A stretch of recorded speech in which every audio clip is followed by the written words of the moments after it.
ఆదిబాయ్, meeting అయిందా? లేదు, జాగింగ్కి భవానీని వెంట పెట్టుకుని వచ్చింది. కలవడానికి వీలు లేకుండా అయింది. గురు ఆది, ఆ శిష్యురాకి ఆ ఫ్యామిలీతో సఖ్యత లేదు అని అర్థమవుతుంది. అవును, నేను గమనించిందదే. ఆ శిశిరని ఎలాగైనా ఆ ఫ్యామిలీ నుంచి దూరం చేయాలి. ఆ శిశిరకి ఎందుకో శివగామన్నా భవానీ అన్నా ఆ ఫ్యామిలీ అన్నా అవాసనుందని అనిపిస్తోంది. ఆ కోపాన్ని మనకనుకూలంగా మలుచుకోవాలి. నిహారిక, నువ్వా పని చూస్తావా? తమరు నాకు సలహాలివ్వకండి, నాకు తెలుసు ఏం చేయాలో.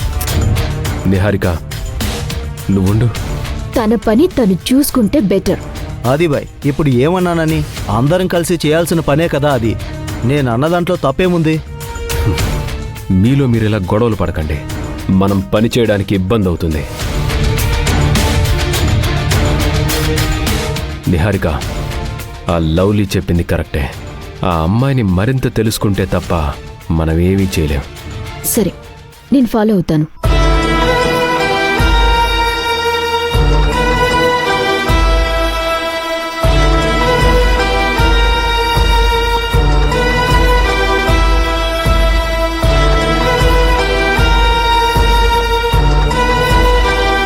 ఈ పనులు బలవంతంగా చేయగలిగేవి కావు.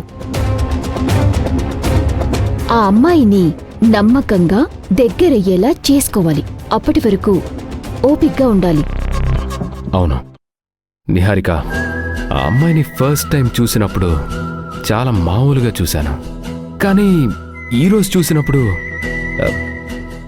ఏదో ఒక తెలియని ఫీలింగ్ కలిగింది. ఓహో ఆదిబాయ్, గుండె జారి గల్లంతయిందా ఏంటి?